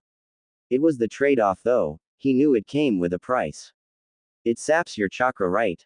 He asked. Kisame nodded. Naruto wondered if the Kyuubi had something to do with it. Maybe since I'm a Jinchuriki for the Kyuubi, it likes my insane chakra reserves. He mused. Suddenly Itachi dashed forwards at blinding speeds. Naruto barely had enough time to put up the sword to block. As Itachi's fist met the blade he stepped back. Naruto was starting to call on the Kyuubi's chakra. His body suddenly started to glow a bright orange. Itachi widened his eyes as the golden fire swirled around Naruto. What is this fire? He asked quickly. Naruto chuckled before replying. It's called Fox Fire. It a fire usable by kitsunes. As such the Kyuubi is a kitsune and his chakra allows me to use it. As you've probably already noticed, it is very powerful. He explained. Itachi backed up and reevaluated his opponent. This was another unknown variable he hadn't expected. Suddenly Kisame stood back up. Naruto looked dryly at him. Really, you want more? He asked dryly. Kisame didn't even respond and charged. Naruto held Samahata up to block again. He knew this fight was about to end quickly. If he could just get Kisame down for good, then the Kyuubi could take over and take care of Itachi. Kisame was pretty much already dead, with no water around to use his jutsu. He was useless without Samahata. With a swift motion Naruto swung the sword and it extended towards Kisame, piercing right through his chest. Ironic, isn't it? Killed by the very sword I wielded. He muttered as he fell on the ground. Itachi sighed and looked at Naruto. It's time to finish this. He said. Naruto didn't say anything. Itachi suddenly put his guard up when he felt the rise in chakra. You're damn right, I'm gonna finish this. The Kyuubi said. Itachi backed up. This wasn't Naruto he was dealing with anymore. Who are you? He asked. The Kyuubi just chuckled and charged his chakra as three tails formed. I think you know Itachi Uchiha. He spat out the last name. Itachi's eyes narrowed, then he closed them. When he opened them it wasn't the normal Sharingan, they were the Mangekyo Sharingan. Ah, those accursed eyes you Uchiha are famous for, unfortunately they won't help you this time. The Kyuubi chuckled. Itachi narrowed his eyes as the Kyuubi formed a hand seal. Kage Bunshin no Jutsu. he shouted. Itachi quickly looked around to see a ton of clones all in Kyuubi form and ready to attack. It was getting out of hand. Suddenly all of them charged at him. He was only able to dodge a few as more kept coming. He was suddenly elbowed in the gut and kicked backwards. Amaterasu, Itachi muttered. He waved his hand and the black fire came towards the clones, hitting a few of them. They disappeared. However, he wasn't paying attention and got hit by a fox fire-covered fist. Itachi quickly realized this situation was getting out of hand. He needed to retreat. The Kyuubi was an opponent he didn't want to take on alone. Seeing no choice, he vanished in a poof of smoke. Shunshin ha! The Kyuubi chuckled. He then sat down and focused himself and came out of the tailed forms. With Naruto back in control, it was time again to start moving towards the destination. Catching up and starting the meeting. Naruto looked up to the sky as Itachi fled the scene. He knew he had an easy fight with Kisame. It was a matter of him already planning it out and having everything fall into place. He knew he wouldn't get that luxury again. They would know if he was trying to trick him. So off to Konoha. He heard the Kyuubi. Naruto blinked and wondered where this was going. What's your plan? The Kyuubi asked suddenly. Naruto sighed and realized the Kyuubi was right. He couldn't just walk into Kumo and speak to the Raikage without some sort of plan. That would be utterly foolish for him to do. The meeting would most likely cause quite a stir within the Raikage and he would no doubt want to recruit him. Naruto didn't want that though. No, he wasn't planning on joining another village just for it to end up like the last one. He would have to play his cards right, and if went well and he got what he wanted, he would have no problem helping out the Raikage when he needed it. He was thinking of becoming something like a freelance mercenary, that would give him the chance to continue to explore and gain more skills as well. In addition to having influence with different cages. When we meet with him, he wouldn't really believe me that I'm Minato's son. So we need to convince him somehow, or you do. He started. The Kyuubi snorted and spoke up. No doubt, you don't really look like the fourth with that hair color. I assume you want me to take over and talk to him when you mention your father. The Kyuubi replied. Naruto nodded and began to think again. We also can't let him blindside us, he will have an ulterior motive no doubt. Everyone has something they want out of it, we need to keep the details in our favor, so we aren't being purposefully used. He continued. The Kyuubi laughed loudly after hearing Naruto. Damn kid, I'd never thought I'd see the day when you actually used your brain. He joked. Naruto just shook his head while chuckling. It was time to get serious after all. He needed to be cautious. What exactly are you hoping to get out of this meeting? The Kyuubi asked suddenly. Naruto blinked. He hadn't really thought of that one. He sighed and sat down. Time to start going over what was essential and what could wait. Firstly, we need Kumo to be a refuge of some sorts, preferably under the radar so no one gets wind of where I might be hiding out, if the need arises. Secondly, some training in Kenjutsu would be nice. Overall training would help too. He started. The Kyuubi was silent for a bit. Personally, in my opinion, you should have left that sword there. However, with right training it will become a very useful weapon. He said. Naruto just shook his head and stood up. He was going to stop by Yuga again to get supplies then head straight for Kumo. He needed to be careful though. He was sure that Tsunade would be sending teams out to bring him back, and if they were to find him it wouldn't be an easy fight. Hell no, it wouldn't. It was time for him to start building up on his skills a bit more. He might have to stop by a library again in Kumo, that is if he made it there first without interruptions. With those thoughts in his mind he headed off once again. Scene break. Konoha. Tsunade was having quite a day. She had just heard Kakashi's report about the encounter with Naruto in Suna. He was officially a missing nin now, and nothing could change it. It was only going to get worse, she knew it too.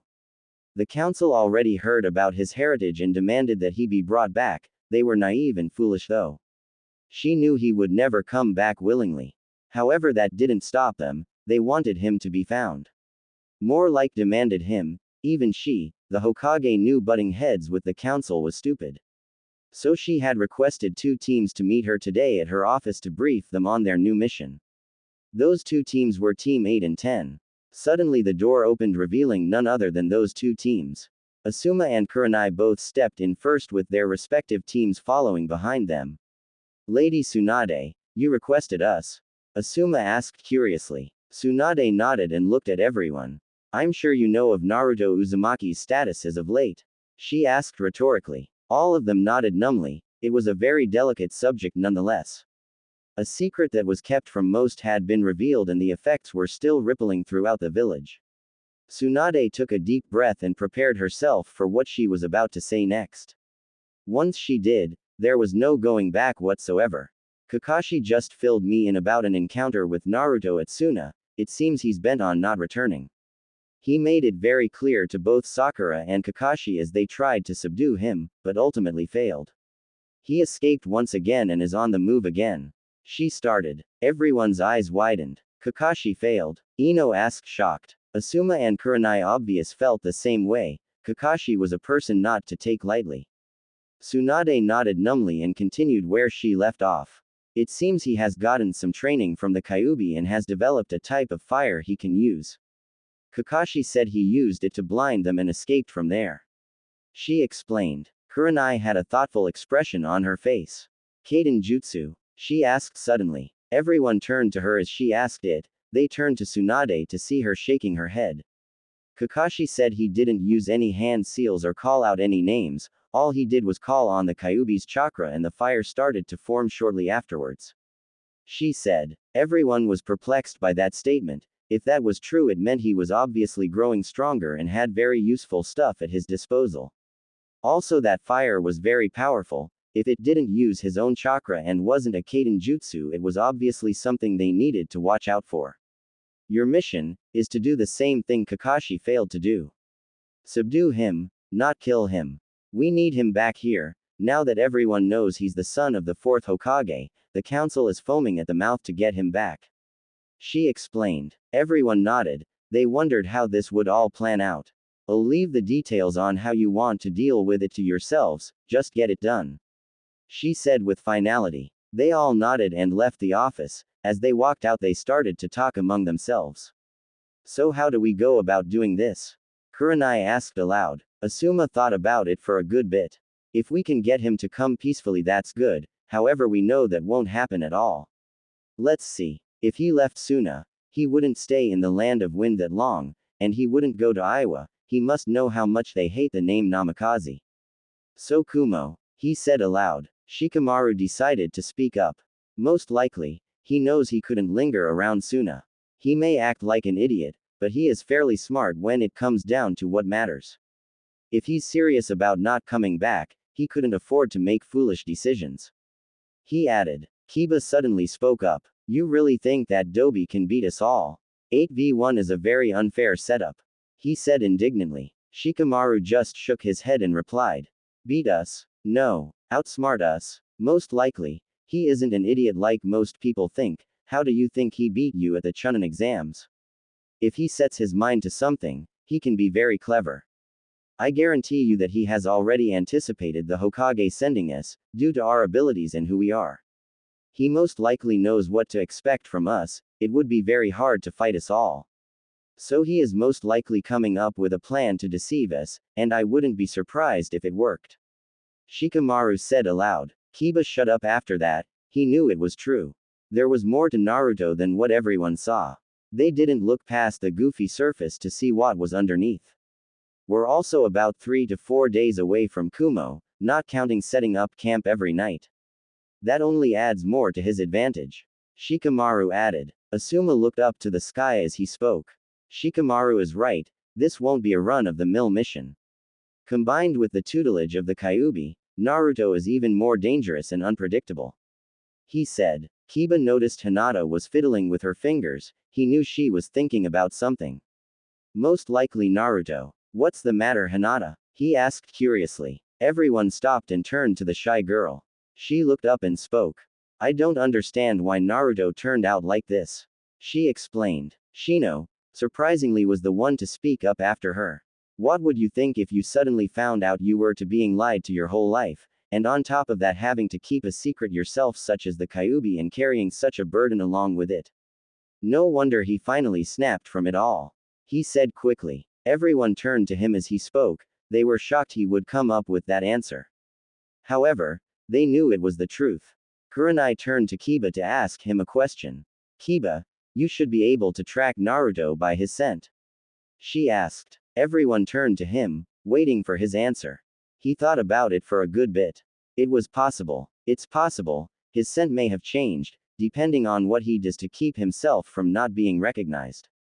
We know from Kakashi's report he changed his appearance quite a bit, so we know it's going to be hard to find him. To track him I would need something to start off with, so I know what scent to look for. He answered. Shikamaru looked in thought for a moment. Like a piece of cloth or something. He said. Kiba nodded and spoke up. A piece of his clothes would be perfect. He replied. Before anyone knew they were breaking into his old apartment to get just that. As they did, Kiba finally got what he needed and they were heading out to the gates of the village. So how should we go about doing this? Asuma asked suddenly. Shikamaru spoke up quickly after that. I think we should stay together, with all of us. It's harder for him to get away. With Kiba's tracking we know that we can find him. All of us have our own specialties and techniques and if we use them together, we have a better chance. He said aloud. Everyone nodded and they began on their way towards the land of lightning. It was the day after when everyone was continuing on towards Kumo. They had recently entered the land of hot water when Kiba stopped suddenly. Kurenai was the first to notice it and looked at him confused. What's wrong, Kiba? She asked suddenly. Everyone turned to him as Akamaru and him were sniffing the air. It seemed he caught something. However, it wasn't Naruto's scent. I smell a dead body. It's foul like it's been sitting there. He said suddenly. Everyone widened their eyes as Akamaru started to bark and run into the woods. Kiba took off and everyone followed him. A dead body meant one thing. There was a fight between two or more people and someone paid the ultimate price. Their life. Everyone stopped shortly after to see a body lying face down in the dirt. It was wearing robes that none of them recognized. They were all cautious as Asuma rolled the body over. They were looking at the dead body of Kisame Hoshigaki. Hey, I recognize this guy. He's in the bingo books. Kisame Hoshigaki, AS rank missing nin, known as the monster of the hidden mist. Asuma said suddenly. Everyone turned to him as he said that. They were shocked this guy was defeated. Do you think Naruto is responsible for this? Ino asked. Everyone looked to Kurenai and Asuma as they looked at each other, like they were having a silent conversation. If he did, he got him by surprise. This area has the perfect makings for a setup for a trap. Looks like he walked into it. His sword is gone too. Naruto most likely took it as a prize, that and it would be a very useful sword to wield. Asuma said suddenly. Shikamaru looked in thought for a second. What sword? Kiba suddenly asked. Everyone else wanted to know that as well. Kisame Hoshigaki was known to carry a sword by the name of Samahata, it one of the swords that the 7 ninja swordsmen of the mist, and it is renowned for being the most dangerous and terrifying of all of them. It can be very dangerous if wielded right. Kurenai answered. They all looked shocked after that statement. If Naruto was the one who did this, then it only proves my point that we need to tread with caution. If we don't, we may wind up walking right into a trap. Shikamaru said suddenly. Everyone nodded and looked around for anything that could lead them in the right direction. Ino kneeled near the body to examine it. The wound isn't fresh, the blood has already dried. This was done a day or two ago. It's laid here ever since. She said. Everyone sighed as they realized what it meant. He was a good bit ahead of them. They needed to catch up quickly. We better get back on track. Kiba said. Everyone nodded and they left the area and started heading towards Kumo. Scene break with Naruto. Naruto was close to Kumo, about an hour or so if he walked. However, he was going at a faster pace. He stopped at Yusa to get some more supplies earlier. He picked up a few ninja tools that would help him. He knew Tsunade would send a team or two to retrieve him, so he needed to be prepared for when they met. He knew it wasn't going to be friendly. They would most likely use force, however not lethal force. Tsunade would have their asses if he came back in a body bag. He planned on stopping at Kumo's library before requesting to meet with the Raikage. He needed to learn a few things. Those things were going to help him when he faced the teams that were sent to get him. Before he knew it, he was already walking through the hidden cloud village. He liked the way it looked. Eventually he spotted the Raikage's tower, but he knew that was for later. It was obvious he was an outsider. He got some curious glances here and there, but they were hostile or vicious. He chuckled as he walked into the village's library. He continued to ignore the obvious stares and looked for a few books he was needing. They were about psychological warfare, underhanded tactics. Anything that remotely revolved around deception and guerrilla warfare really would work for him as of now. After searching for a good 25 minutes, he found a couple of books he was going to learn from. They had some good titles that drew him in. They were The Psyche, How It Works, An Art of War, Divide and Conquer. Before anyone knew it, a quick shout of Kage Bunshin no Jutsu and a clone appeared and sat down next to the real Naruto. After an hour of reading the two books, he had a good understanding of how to effectively use psychological-based attacks and how to use your situation to your advantage with traps and setups. He knew with what he learned he would be able to take on a team now. It was now time to meet the Raikage. Are you ready, kid? He heard the Kyuubi. Naruto nodded and left the library and headed towards the tower where the meeting that no one would ever forget would happen. As soon as he stepped in the building, he was instantly stopped. They knew he wasn't from around here. They were definitely suspicious. It was shortly after when a young man with dark skin and white hair that covered his left eye walked in front of Naruto and spoke in a slightly bored but highly cautious tone. Who are you and why are you here? He asked quickly. Naruto should have known this would happen. I'm here to speak to the Raikage regarding a certain fellow that is known as the Yellow Flash. He said aloud for everyone to hear. He watched subtlety to see their reactions. It was instantaneous. They all tensed and were on guard after hearing those two words.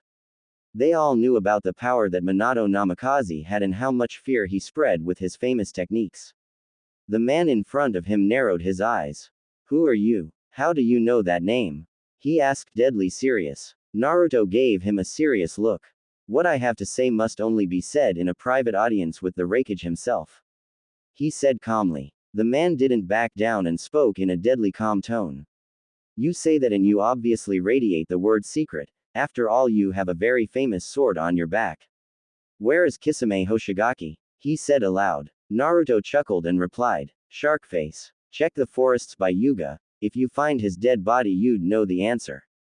He joked. The man's eyes widened. Kisame was defeated by this boy. The situation suddenly turned 180. He needed to keep it under control. This boy was an unknown and he needed to proceed with caution. You defeated Kisame? He asked disbelievingly. Naruto nodded and spoke again. Itachi Uchiha was with him, however he got away. He said calmly. Now this surprised everyone. The traitor who slaughtered the whole Uchiha clan with ease ran away from this kid. They all thought. The man finally relented and spoke up. Very well, follow me and don't make any sudden movements. He said deadly serious. Naruto nodded and followed him as they walked up a staircase. He didn't fail to notice two people were following behind him. They're Jinchuriki kid, watch out. He heard the Kyuubi say in his head. Naruto hummed to himself and didn't look back at the two of them. He didn't want to raise any suspicion now. They soon arrived at a large door and the man in front of them walked in. He came out shortly after and motioned for Naruto to come inside.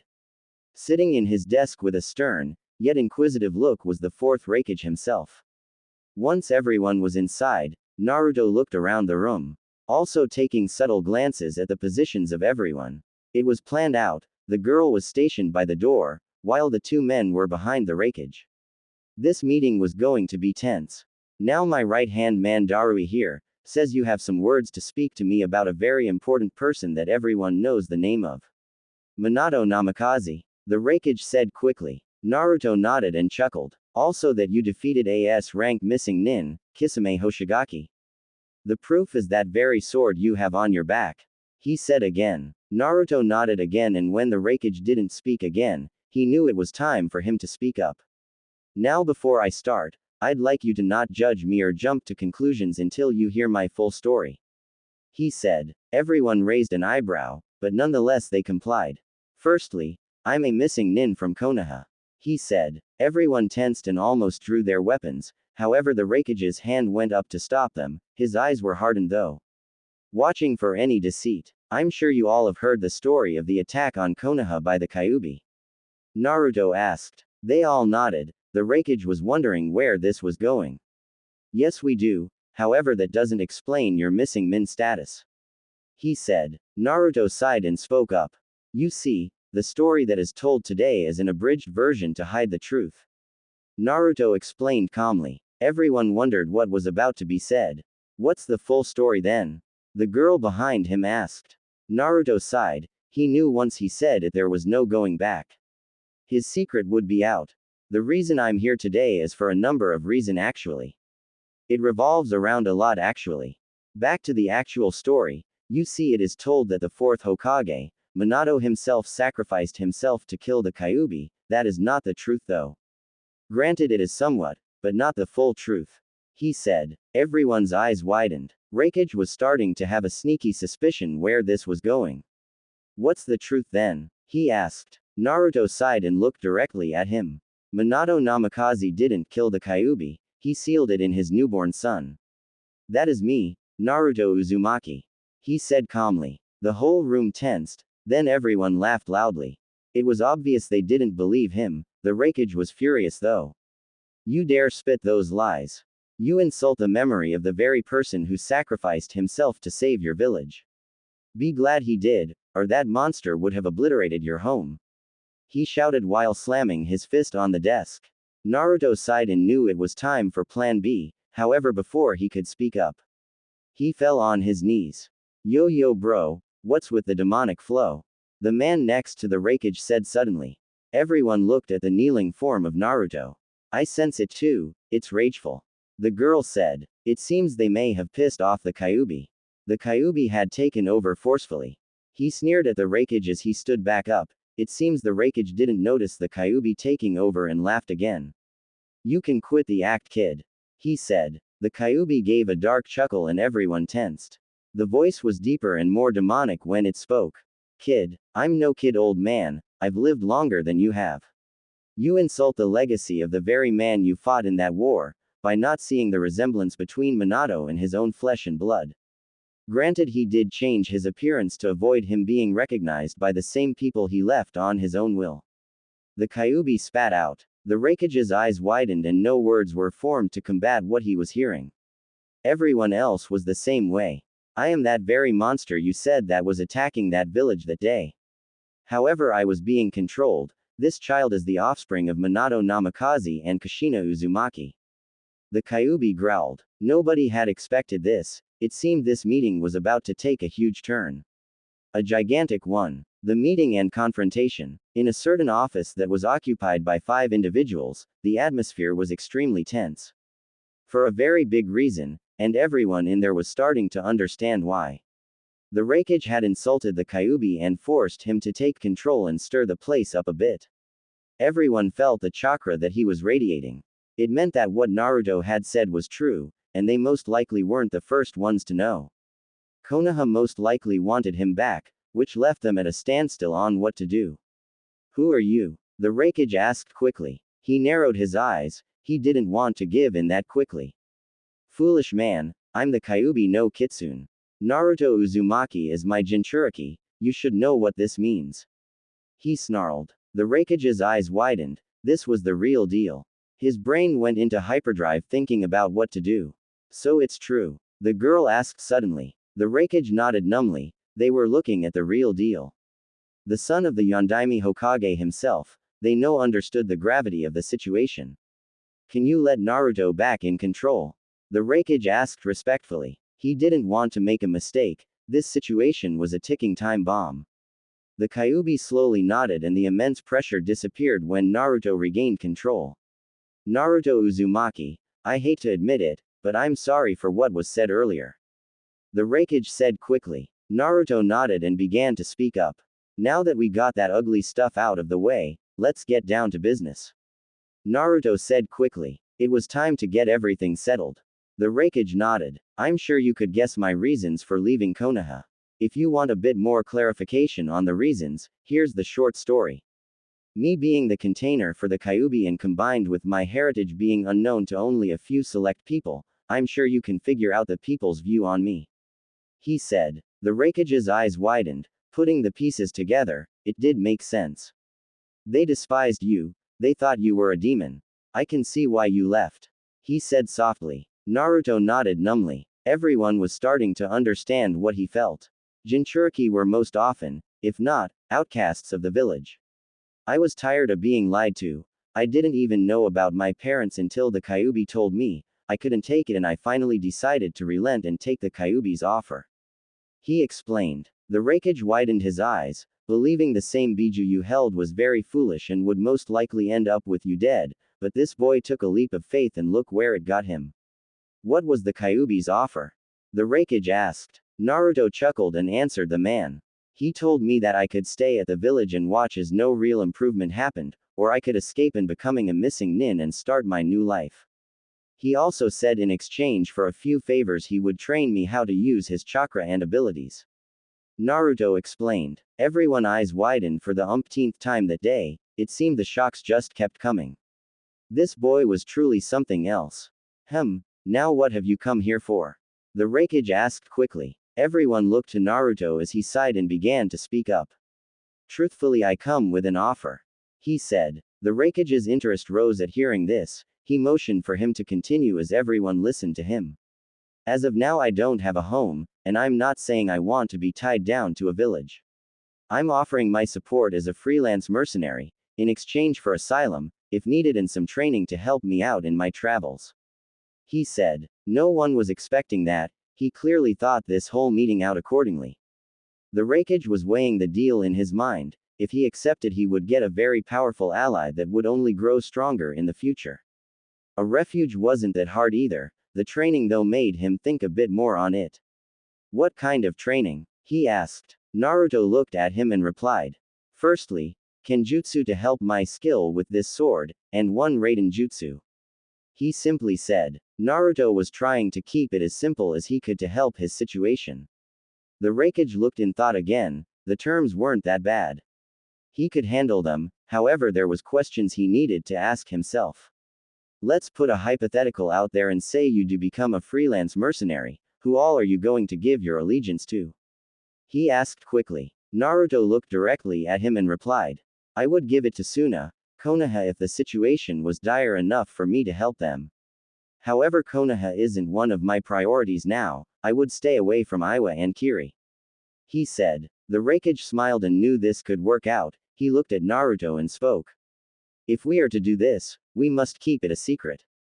We need a way to get in contact with each other. He said. Naruto nodded and thought about it.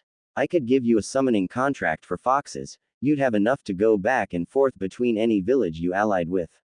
The Kyuubi said suddenly. That's when Naruto's eyes widened. He still had the toad contract.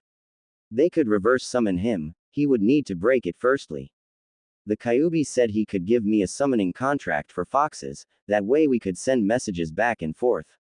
He said. The Raikage thought about it for a minute. It was a pretty good idea and it would keep the secret from getting out. Okay. Then that will work. He said with a smile. Naruto was about to speak up when he felt something off, with the recent use of the Kyuubi's chakra. It seemed to blend with his, thus granting him stronger control over it, and it gave him enhanced senses. One of these was sensing chakra. You sense it, right? He asked the Kyuubi. Everyone saw his silence and wondered what was up. Yes, a gigantic amount of it, most likely those two teams together. Their chakra is on the outskirts of Kumo. He heard. Excuse me, Raikage, but it seems there is a problem. Naruto said suddenly. The Raikage's eyebrows raised as he heard him. What do you mean? He asked cautiously. Naruto sighed and explained. It seems Konoha isn't letting up on retrieving me. Thanks to the Kyuubi's influence, I have gained heightened senses. I can feel a large mass of chakra outside Kumo. It's two teams together that were sent for me. I have to deal with them. He explained. The man, Darui, spoke up. How do you plan to deal with two genin teams? He asked. Naruto smirked. He had already anticipated this situation and planned accordingly. If it is the teams I think they are, I have a plan to deal with them, knowing it would damage the relationship between Konoha and Kumo if I were to be seen fighting in the village. I already came up with it beforehand. I'm going to deal with them outside the village, so Konoha doesn't suspect Kumo's involvement. He said. Everyone was shocked. The Raikage was impressed too. The kid was seriously something else. The Raikage nodded. Very well. We will continue this meeting after you have dealt with them. He said. Naruto thanked him and left the tower to put his plan into motion. back inside of the office were everyone else who was present for the first part of the meeting. So what do you guys think of him? The Raikage asked. The girl was the first to speak up. He is obviously not to be underestimated, just by the way he spoke shows he can handle himself and can adapt to a situation if the need arose. She said. Darui nodded and spoke up. He clearly wasn't lying about being the Yellow Flash's son. Yugito is right. He will be a force to reckon with if he has the right tutelage. Add that to the Kyuubi and it only adds more to it. His offer wasn't that bad either. He added. The Raikage nodded and turned to the other man in the room. What do you think about him, B? He asked curiously. B looked in thought for a moment. He is very powerful indeed. Those who cross him will bleed. He said softly. Yugito wondered what was going to happen to the two teams that were sent for him. If she did know, it would only concrete the fact that he was someone not to take lightly. I wonder what those teams will face. She asked aloud. They all were wondering what would happen. They would just have to ask him when he got back. Scene break outside Kumo. As Team 8 and 10 were walking along the road to Kumo, they suddenly stopped when they heard something. It sounded like a person and it was behind them. They turned to see a little girl about 7 years old. Her shirt was stained with tears. They were shocked at seeing someone like this. Your ninja's right. You have to help me. She screeched. They weren't expecting that. Kuranai was the one who spoke up. What's wrong? She asked softly. The girl sniffed and replied. My big brother is being held hostage by someone. She said. They widened their eyes and then narrowed them. Naruto wouldn't do that, would he? That's what they all thought. Being the kind souls they were, they knew they had to help. Lead the way, little one. Ino smiled. The girl nodded and turned around and started to run into the forest with everyone following her. If they were to see her face, they would see her with a devious smirk. Warning. A bit graphic. Soon after 5 minutes of running, they came across a thick part of the forest, tree dotted everywhere they could see. However, something caught Ino's eye. Tied against a tree was what seemed to be a boy with dark hair and torn clothes. He couldn't be more than 10 years old. He was covered in dirt and his eyes showed he was tired. Ino didn't even think about it and ran forwards, ignoring the cries of everyone else, and that is what started it all. Ino, wait up! Shikamaru yelled. They quickly followed her to find the boy tied. They were all shocked and angry. Who did this to you? Asuma asked seriously. The boy looked up with defeated eyes and replied in a emotionless tone. A boy with spiky black hair. He said I was needed for something. He said softly. Ino almost cried and looked at Asuma with a glare as he took his knuckle blades out and went to cut the ropes holding the boy. When the boy was finally free, they realized what had happened. It transformed into a clone of Naruto. It was a henge all along. Shit. Shikamaru cursed. He looked to see a line of explosion tags set up purposefully exactly where they were. It was too late though. A gigantic explosion rocked the forest as trees started to fall haphazardly. It was obvious that Naruto was using the situation to his advantage. The explosions kicked up a ton of dust, creating a window for Naruto move into action. Kuranai suddenly screamed out as she felt something stab her in the back. Kuranai! Asuma screeched out. There was only a little bit of visibility. Quickly Asuma used a wind jutsu to clear the area. They all looked to Kuranai to see a Senbon sticking in her. They looked to see Ino down unconscious. Naruto had already proven he had what it took to take them out. Asuma quickly pulled the Senbon out to see a green liquid on the tip. A poison, Asuma said aloud. Suddenly Kuranai felt her eyelids get heavy and she collapsed on the ground, knocked out.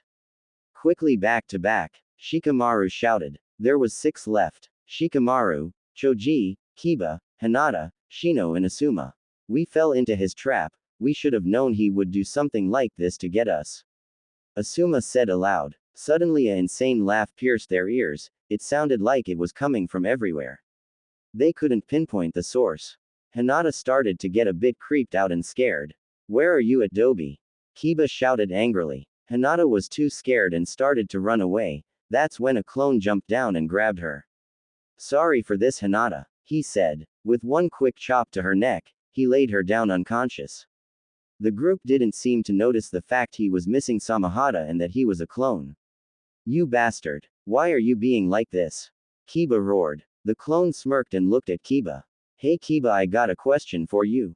The clone said suddenly. Everyone looked at him while he continued. Do you and Akamaru sniff each other's butts? I mean, you are a flea-ridden mutt after all. He mocked. Kiba started to growl as the clone was speaking. What? Does the mongrel have something to say? Go on, mutt, say something. He said quickly. Kiba stepped forward as the clone smirked. Shikamaru went to speak, however the clone already did what it needed to do. It gave Kiba the finger and dashed in the opposite direction. Get back here, you bastard. Kiba roared. Kiba then chased after him, however he should have known he was walking right into another trap. A few moments later more explosions were heard, soon after the clone came back with Kiba's unconscious body. They were glaring at him as he dropped the body by Hinata's. Why are you doing this, Naruto? Shikamaru asked through gritted teeth. No one tried anything. They knew if they did try anything, something would go wrong and they would be down another member. They had no doubt that Naruto had more up his sleeves. That's very easy to answer, Shikamaru. I'm a missing nin with no reason to return to that hellhole. Yet the same village demands that they want me back just because I'm Minato Namikaze's son. They really think that all those years of me being outcasted as the demon fox wouldn't affect my decisions. The clone answered. Asuma finally noticed something was off. You're a clone, right? There's no Samahata on your back. He said aloud. The clone chuckled and nodded. You're right, I am just a clone. That doesn't mean I'm going to tell you where the real one is. The clone smirked. Everyone was silent as the clone continued. I'm here to relay a message, give up and don't try again. If you don't heed my warning, I'll be forced to use more effective methods. The clone said. Suddenly everyone tensed as the clone walked towards them, suddenly it poofed into smoke and disappeared. I think we should take the kid's offer and leave while we still can. Choji said aloud. Shikamaru grunted, but nonetheless couldn't agree more. They had failed, horribly. He had lured them straight into a trap. I agree, if he was able to fool us this much, imagine what he could do if we pissed him off. Shikamaru added. Asuma nodded and looked around the area. Naruto really did have them against the wall. If they didn't leave as he told them to, he would most likely unleash more and they wouldn't stand a chance. Naruto's skill set was too unorthodox and combined with his knowledge of pranks, it only made it stack in his favor. Okay, everyone pick up someone and let's head back. Asuma said aloud. Everyone nodded and picked someone and hoisted them on their shoulders. Soon they all arrived back on the road, however they stopped and turned around when they heard someone drop behind them. It was Naruto, and it was not a clone. The four of them were shocked to see his new appearance, it made him look intimidating. Pitch black spiky hair, he was wearing a dark leather combat jacket with matching baggy shorts. It was obvious to them he was definitely ready to strike at a moment's notice. The jacket most likely held all his ninja tools. The sword Samahata was strapped to his back, they could see the tip of it exposed and it didn't have bandages covering it. Yep, he was truly ready to strike if the need arose. What do you want? Shikamaru asked. Naruto sighed and placed his hands in a surrender motion to placate them. Deliver a message to Ba-chan for me, also that pervert Jiraiya. Tell them this, I won't be coming back yet, eventually though. I have stuff that needs to be taken care of. Also tell Kakashi and Sakura to stuff it, along with those snot-nosed elders on the council. He smirked. They were flabbergasted. Part of them knew he would still protect his precious people if the situation called for his intervention, however part of them knew, he was never going to be the same. They nodded numbly and watched as he turned around and walked towards Kumo again.